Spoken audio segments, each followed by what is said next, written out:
Today, we are going to pull back the curtain on a secret. And this secret is hidden inside a word so common, you've probably used it a dozen times without a second thought. But it turns out, this word, it belongs to a very exclusive club. And understanding why, well, it just might change how you think about language itself. Okay, so what's the word? It's grain. Yeah, I know. It seems pretty straightforward, right? You're probably thinking of a field of wheat or maybe a single grain of sand on a beach. But what if I told you this simple, everyday word is part of an elite group, a secret list that reveals a really powerful idea about how we communicate?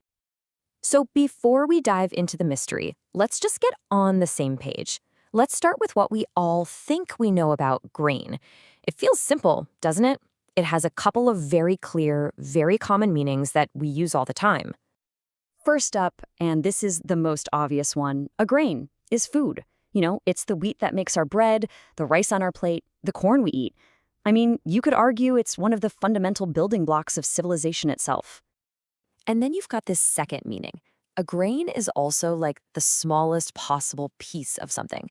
A grain of salt, a grain of sugar, a grain of sand. It's the whole idea of a single tiny unit. So you've got these two really different concepts, both packed into this one little word. Right, so a food source and a tiny particle. Seems simple enough, but this is exactly where our story takes a really fascinating turn. Because of those two powerful meanings, this ordinary word was handpicked for a very special and actually very short list. And that list has a name. It's a name that I'm guessing most people have never even heard of.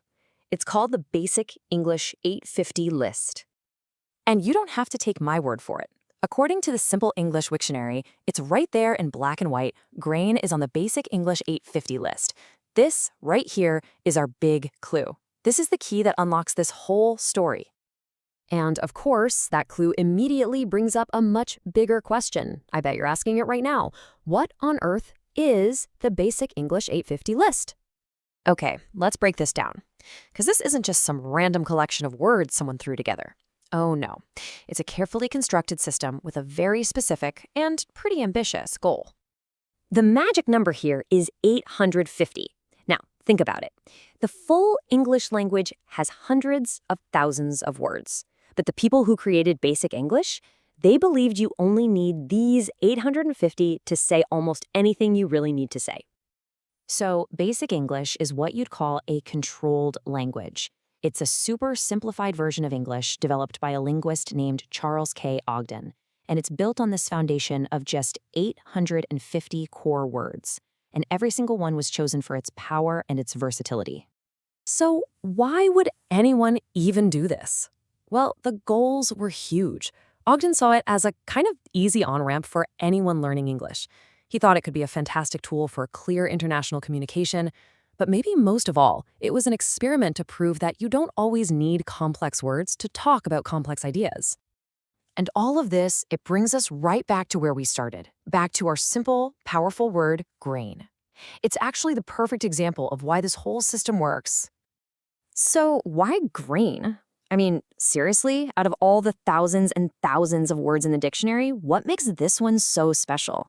Why did it make the final cut for the super essential list of 850? The power of grain is its incredible efficiency. It covers two fundamental physical concepts that are understood all over the world. On one hand, it's a basic food, something everyone on the planet gets. And on the other, it's the basic concept of a single tiny piece of something. One word, two giant concrete ideas. This is what makes grain the perfect word for Basic English. It's simple, it's short, and it's universal.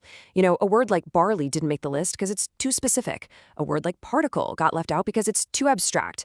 Grain hits that perfect sweet spot. It's concrete and it's versatile. You get maximum meaning from minimum effort. This whole little journey into one simple word, it actually reveals a much bigger idea about communication itself. It really is all about the incredible and honestly, often overlooked power of simplicity.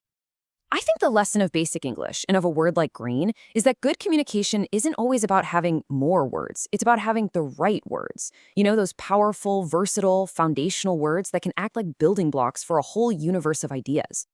So it makes you wonder, doesn't it?